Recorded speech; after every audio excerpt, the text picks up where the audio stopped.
अस्सलाम वालेकुम नाजरीन। ड्रामा सीरियल केस नंबर 9 के बारे में या तो आपने सुना होगा या आपने देखा होगा। ऐसे ही किरदारों के बारे में आज आपको बताएंगे कि लाहौर में एक ऐसी लड़की जो नौकरी के लिए लाहौर आई और यहाँ पे उसको अस्मत दरी का निशाना बना दिया गया। किस तरह उसने अपना केस फाइट किया और पुलिस ने मुल्ज़िमान को किस तरह गिरफ़्तार किया, आज जानेंगे इंचार्ज इन्वेस्टिगेशन ऑफिसर से जिसने ये सारे केस को डिग आउट किया।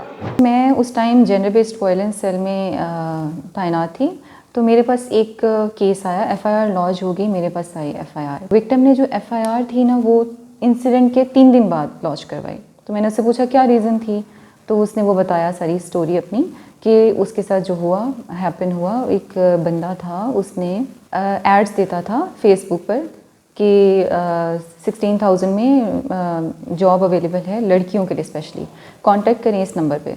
तो वो लड़कियां जो नीडी पर होती थी, जो थोड़ी बैकवर्ड एरिया से बिलोंग करती थी या जिनके घर में खाने पीने की, ये लड़की भी पुअर थी काफ़ी। इसकी फैमिली में बाप इसका कमाता नहीं था, माँ इसकी फैक्ट्री में काम करती थी, 2 बहनें थीं और कोई रोज़गार नहीं था। इसने उससे कांटेक्ट कर लिया फ़ोन पर। तो उस बंदे ने इसको क्या किया कि कहा अच्छा चलो ठीक है, मेरा बॉस बहुत स्ट्रिक्ट है, तो मैं तुम्हें इंटरव्यू की तैयारी करवाता हूँ, तुम्हें जॉब की ज़रूरत भी है, तो मैं चाहता हूँ कि तुम्हें जॉब मिल जाए। तो फ़ोन पे इसके साथ कांटेक्ट में हो गया। ठीक है, 4 दिन इसके साथ राब्ते में रहा, तैयारी शैयारी करवाता रहा, वीडियो कॉल होती रही। ठीक है, उसने कहा हाँ ठीक है, अब तुम्हारी तैयारी हो गई है तो कल मिलते हैं, ठीक है, जिना गार्डन्स मिलते हैं। ये जिना गार्डन चले गई। तो इसने घर में नहीं बताया अपनी मदर को, क्योंकि ये चाहती थी कि इसको जॉब मिल जाए ना किसी तरीके से। तो वो वहाँ आया, उसने कहा अच्छा चलो तुमने तैयारी तो अच्छी कर ली है, ये मेरे पास बुक्स हैं, इससे भी क्वेश्चंस पूछते हैं हमारे बॉस, तो इससे भी तैयारी करनी है।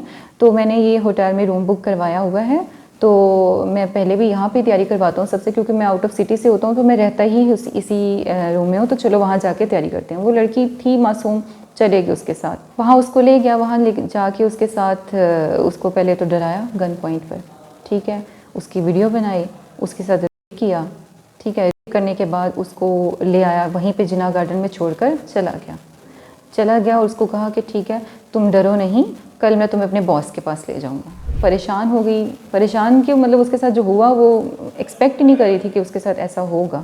मासूम लड़की को जब जिनसी ज्यादती का निशाना बना दिया गया तो उसके बाद कई रोज़ तक वो अपने घर में इस कश्मकश में रही कि क्या वो पुलिस के पास जाए, अपनी फैमिली को बताए या ना बताए, और इसके साथ साथ उसने अपनी ज़िंदगी का ख़ात्मा करने की भी कोशिश की। वो लड़का चला गया, उसका नंबर भी बंद, उसके बाद उसको कांटेक्ट करे, नंबर बंद, सब कुछ बंद। वो घर चलेगी, घर में भी किसी को नहीं बता पा रही थी, क्योंकि उसने पहले ही नहीं बताया हुआ था। फिर पुलिस को भी उसने इन्फॉर्म नहीं किया। घर जाके उसने सुसाइड अटेम्प्ट की, उसने करंट लगाने की कोशिश की, फिर उसने अपने वेन कट कर ली। उसकी सिस्टर को पता चला, उसकी सिस्टर ने उसकी मदर को बताया, फिर उसकी मदर ने उससे पूछा कि क्या हुआ था, फिर उसने सारी कहानी अपनी बताई कि इस तरह है। लेकिन उसके घर में उसके बाप को नहीं पता था ये सब चीज़ें। तो उसकी मदर फिर उसको लेकर आई और एफआईआर लॉन्च करवाई। ठीक है, एफआईआर 3 दिन के डिले से लॉन्च हुई। जब एफआईआर मेरे पास आई तो हमने इसका फ़ौरन मेडिकल करवा लिया। हालांकि 3 दिन का डिले था, लेकिन मेडिकल में फिर भी जो वायलेंस के एलिमेंट्स थे वो नज़र आए। ठीक है, जो भी उसका, आपको पता है कि फ़र्स्ट टाइम था उसका, वो सारी चीज़ें उसमें नज़र आएँ, ब्रूजेस नज़र आए उसमें, सारी चीज़ें। तो यहाँ से वो ज़ाहिर हो रहा था कि रेजिस्टेंस तो इसने काफ़ी की थी। ठीक है, फिर एफआईआर लॉन्च होगी, फिर उसको एक्यूज़ को अरेस्ट करने की बारी थी। खैर उसका नंबर हमने ट्रेस आउट करने की कोशिश की, नंबर उसके बंद थे। तो फिर हमने उसके व्हाट्सएप को ट्रेस आउट किया, उसकी लोकेशन निकली, झंग गए, रेड किया वहाँ से, वहाँ पे वो नहीं मिला, क्योंकि वो आदी मुजरिम था, वो घर में नहीं रहता था।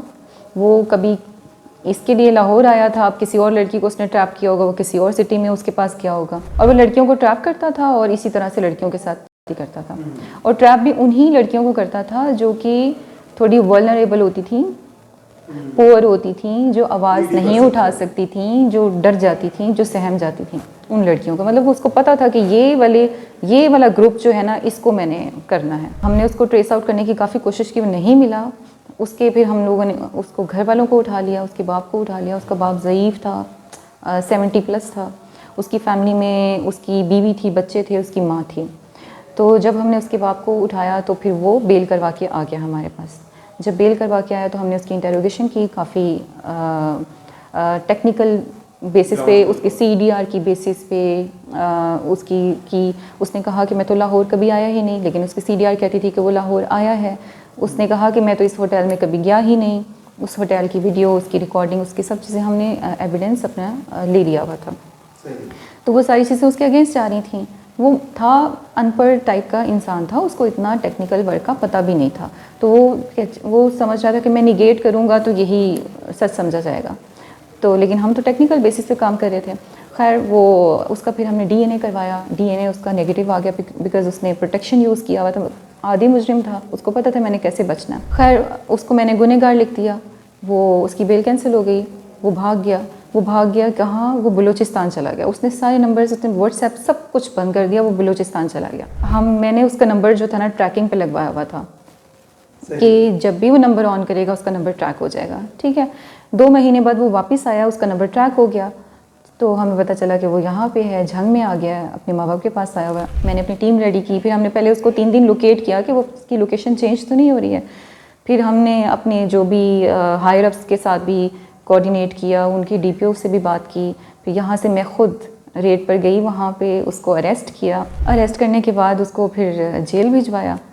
तो और ऐसी अच्छे एविडेंसेस क्रिएट किए, मतलब क्रिएट इन द सेंस कि टेक्निकल वर्क को इतना अच्छे से कलेक्शन ऑफ एविडेंस इतनी कमाल की कि विदाउट एनी एविडेंस, मतलब कि एविडेंस नहीं था, DNA नील था उसका। ठीक है। जो फ़ोन उसने वीडियो जो बनाई थी वो रिकवर नहीं हुआ था क्योंकि उसने फेंक दिया हुआ था। उस वीडियो की बेस पे वो उसको हैरास कर रहा था, जिसकी वजह से वो बच्ची फिर बता नहीं पा रही थी कुछ। अदालत में भेज दिया। अदालत में एविडेंसेस रिकॉर्ड हुए, क्रॉस हुआ, सब कुछ हुआ और उसको फिर उम्र कैद की सज़ा हुई। मुल्ज़िम चाहे कितना ही शातिर क्यों ना हो, लेकिन कानून अपना रास्ता खुद इख्तियार करता है। पुलिस की जानिब से एविडेंस कलेक्शन की गई और उसके बाद मुल्ज़िम को करार वाकई सज़ा मिल चुकी है।